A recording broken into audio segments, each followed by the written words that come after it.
Mga kapuso, handa na ang Ilongga nga si Alexi Caimoso Brook sa iya pag-represent sa Pilipinas sa Miss Eco International 2025 sa pungsod Egypt.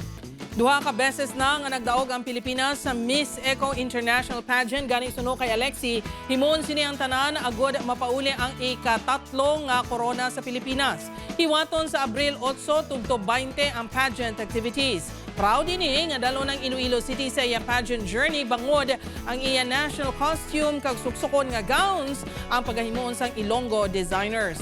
Sa piyak sang kakapoy sa preparasyon kag trainings, nagahatag kuno sang kusog kay Alexi ang iya lola Basing nga pisar nagtaliwan na sang nagligad nga tuig, nagahatag sa iya sa gihapon sang inspirasyon.